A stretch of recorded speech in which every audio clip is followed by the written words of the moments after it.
안녕하세요. 정치 커뮤니케이터 신박입니다.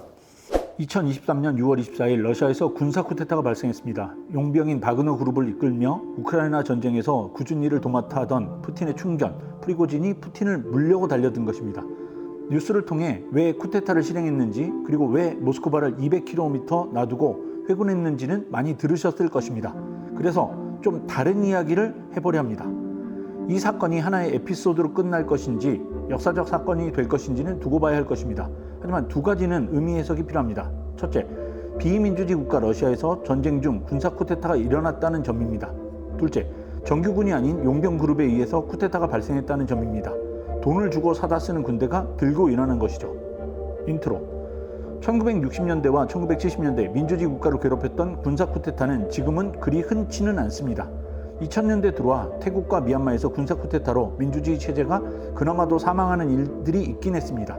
그런데 러시아에서 군사 쿠데타가 발생했습니다. 흔치 않은 군사 쿠데타인데 푸틴이라는 24년째 러시아를 지배하고 권력을 장악한 비민주주의에서 그것도 신복이 들이받는 일이 발생한 것입니다. 모두에게 가장 궁금한 것은 이 군사 쿠데타의 역사적 의미겠죠. 쿠데타 처리에 따라 역사와 역사적 평가는 변할 것입니다. 푸틴과 측근들 내부의 세밀하고 비밀스러운 내용은 알기 어렵습니다. 하지만 거시적이고 구조적인 변화는 예측할 수 있습니다. 비민주주의 국가에서 군사 쿠데타의 의미. 민주주의가 정착한 국가에서 군사 쿠데타는 잘 발생하지 않고 발생해도 권력을 장악하기 어렵습니다. 민주주의 국가에서는 선거가 쿠데타를 대신합니다. 다음 선거에서 불만을 표출하고 정책에 책임을 물으면 됩니다. 그런데 비민주주의에서는 선거가 없거나 있어도 의미가 없습니다. 그러니 정부에게 책임을 물을 수 있는 제도적인 방법이 없습니다. 정부가 무능할 때, 독재자가 혼자 부정부패를 저지를 때, 국민을 지나치게 고통스럽게 만들 때, 실제 군대를 운영하는 군부의 이익을 극심하게 위협할 때, 이와 같은 다양한 경우에 선거를 대신해 비민주주의에서 책임을 물을 방법이 있습니다. 군인들의 경우는 군사 쿠데타를 하는 것이죠. 일반 시민들의 경우는 폭동을 일으키거나 혁명을 수행합니다. 정치학에서는 이를 청중비용으로 개념화합니다.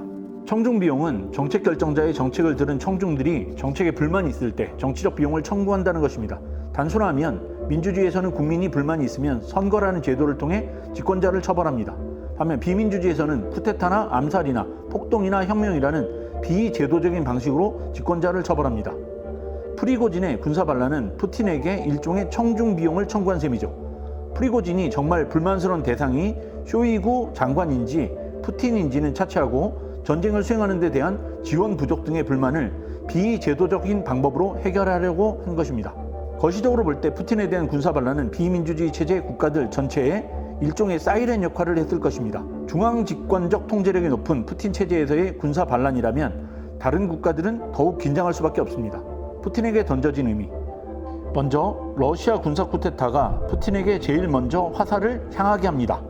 체첸과 그루지아 전쟁 승리, 그리고 크림반도 병합으로 강력한 지도자이자 러시아 국력 상승의 아이콘인 푸틴의 통치력이 도전을 받았습니다. 개인 독재 체제에서 신성화된 푸틴 이미지의 하락은 체제 유지 여부를 결정지을 수 있습니다. 게다가 두 가지가 푸틴의 뼈를 세게 때립니다. 첫째, 쿠데타군이 진군하는 동안 정규군의 체계적인 저항이 없었다는 것입니다. 이는 군대 내에 프리고진을 지지하고 푸틴을 거부하는 세력이 있을 수 있다는 것입니다. 둘째, 시민들이 프리고진과 바그너 그룹에 보인 반응입니다. 러시아 시민들은 이들을 개선군 환영하듯 환대했습니다. 민주주의 국가였다면 선거를 통해 정권이 교체될 수도 있다는 점을 적나라하게 전 세계에 송출했습니다. 즉, 군인뿐 아니라 시민들도 푸틴에게 등을 돌린 이들이 많다는 것입니다. 푸틴에게 남겨진 과제는 사후 처리 방안입니다. 1952년생인 푸틴이 계속 권력을 유지하려면 반란에 대해선 반드시 처벌해야 합니다.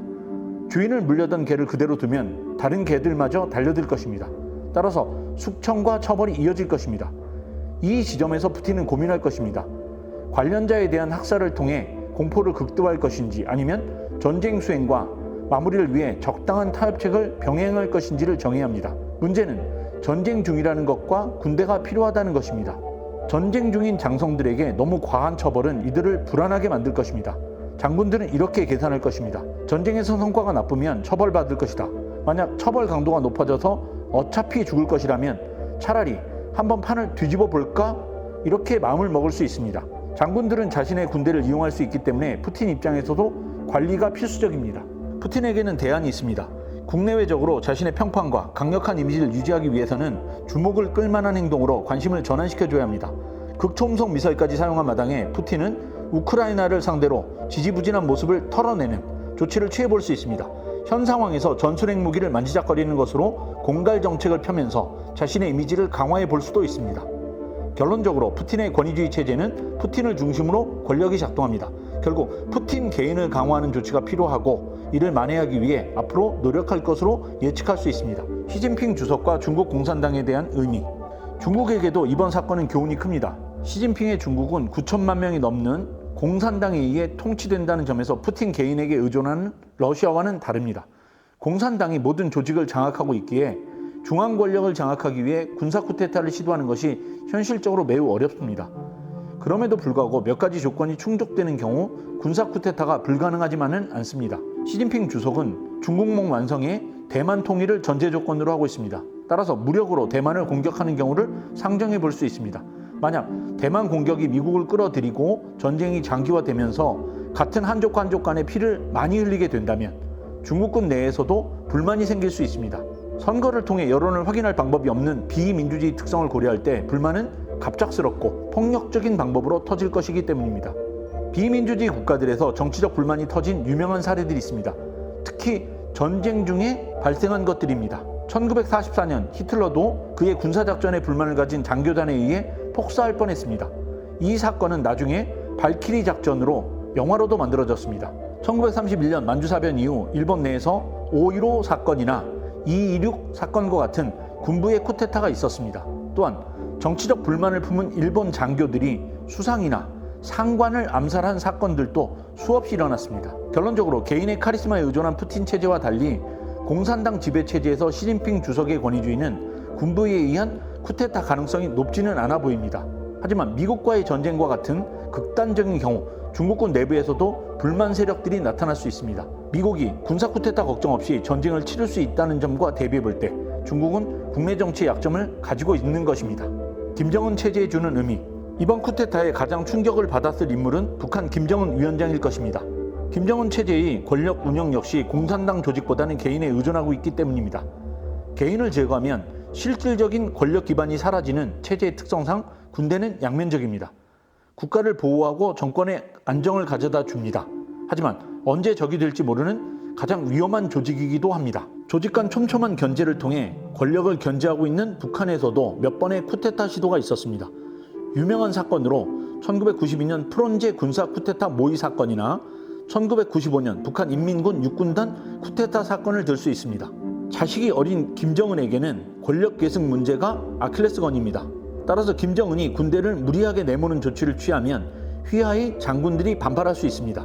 예를 들어 대한민국과 미국을 상대로 한 위험천만한 군사정책을 들 수 있습니다. 따라서 북한 입장에서는 현재 서방의 경제 제재 속에서 지속적으로 핵과 미사일 능력을 높이면서 부족한 자원을 군에 집중적으로 배분할 가능성이 큽니다. 다만 북한 군부가 생명을 내놓아야 하는 대남 전면 공격과 같은 전략보다는 국지적 도발 전략으로 위신만 확보할 가능성이 클 것으로 보입니다. 결론. 민주주의보다 비민주주의 체제에서 군사 쿠데타가 더 치명적입니다. 특히 전쟁과 같이 군의 생명을 담보로 한 경우 직접 목숨을 걸어야 하는 군부가 반발할 가능성이 큽니다. 그런데 이런 상황은 비민주주의 국가가 상대적으로 적대국에 집중해 전쟁을 수행하는 것을 어렵게 만듭니다. 푸틴도, 시진핑도, 김정은도 이를 잘 알고 있습니다. 개인과 공산당에 의해 지배되는 방식의 차이에도 불구하고 비민주주의 체제에서 군부는 체제 유지의 동아줄입니다. 하지만 썩은 동아줄일 수도 있습니다. 그런 면에서 민주주의 국가가 비민주주의를 상대로 할 때 군부를 설득하고 유인을 제시할 구체적 전략이 중요합니다. 구독과 좋아요, 알림 설정해 주시면 아주 조금 많이 감사하겠습니다. 여러분의 오해를 줄이고 이해를 늘리는 데 큰 힘이 될 것입니다.